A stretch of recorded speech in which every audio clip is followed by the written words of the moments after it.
In this video, we're going to discuss the oxygen behavior. And to do so, I'm going to infiltrate this underground base. Apparently, it's been flooded. We've had a bit of an accident, and I'm going to go in there and try to release the water so that the water goes down, and then maybe we can just recover the facility. So let's dive in, literally. Jumping right in there. All right, so we're in the water. Now, when I go underwater, there's automatically going to be a timer that's happening in the background. And that timer is our oxygen level. And we can't see our oxygen level, but if we go underwater, then you'll see that after a few seconds, you'll start to take damage. There it goes. Okay. And so let me go back up above water, and that of course allows you to breathe again. So that's automatic. You don't have to do much for anything for that. But if we want to be able to swim through this water and not die, then what we need to do is supply oxygen. What we can do is leave little oxygen containers. So I've left them there, and that gave me a little health back, and it gave me a few seconds of air. I'm just going to swim through the facility quickly. Looks like we had a couple of victims there drowned. Trying to swim as quickly as I can to the next oxygen tank, but I'm going to take a little damage there. There we go.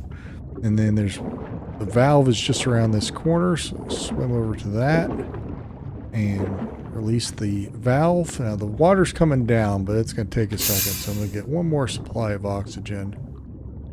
There it goes. It's coming down. And there we go. We've saved the facility, and now we can breathe again. So let me show you how that all works. So here is a container. So they're the same containers all throughout the level that I've created. So I'm just going to look at this one. And you can see the behavior is called oxygen. It's applied to an object that you would pick up and consume. You press E to use this object. You can replenish health, which is a good idea because, as you saw, it doesn't take much for me to take damage. As soon as I'm drowning, essentially, I'm taking damage. So you probably want to give back a little health. Otherwise, even if they get to the next canister, they're probably going to die if it's too long of a swim.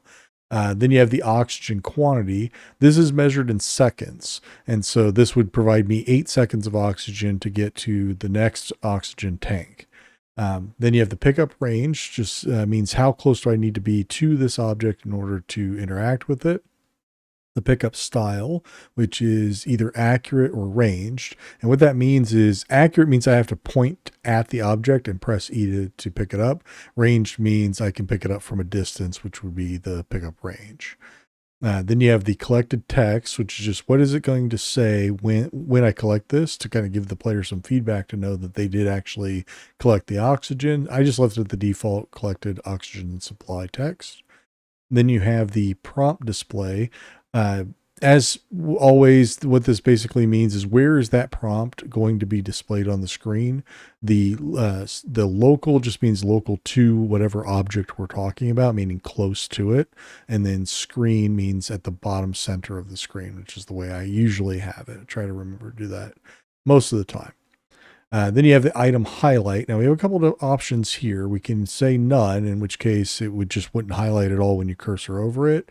But really, it's a good idea to give some sort of indication other than the prompt text that this is something that you can interact with. So you can do a shape outline. So that means the entire shape of the object would kind of, it changes color, or you could do an outline of the object. That yellow outline you see there would appear, or you can do the icon. And if you do the icon, then it would show this icon or whatever icon you want to be displayed to say, this is something that I can pick up. So there's a lot of default icons you can use, or you can use your own, whichever you prefer. And then lastly, you have the sound slot, which is just what is it going to sound like once you consume this oxygen. So I found a nice little sound to apply to that so we could get that feedback as well and know that, you know, oxygen has been resupplied. But that's it. That's the oxygen behavior explained. Pretty simple one, very similar to a lot of the other ones we've seen before, but they're all going to be covered on my channel. If you enjoyed the video, if you learned anything new, if you just like the sound of my voice, whatever it is, go ahead and click the like button down below. If you're new here or if you just haven't subscribed yet, as always, we'd love to have you stick around trying to grow the channel. And then lastly, if you'd like a notification for whenever a new video is posted, I do try to keep a regular cadence these days. It's usually once a week, but there's been some times where I'll throw up an extra video now and again. And if you want to know about those, the bell icon is your friend. So go ahead and click on that as well. That's it. Thanks so much for watching all the way through. I always appreciate that. And I'll see you in the next one. Bye for now.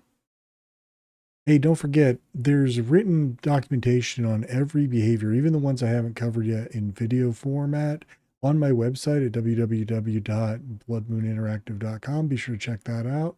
And if you'd like to learn more, maybe check this video out next.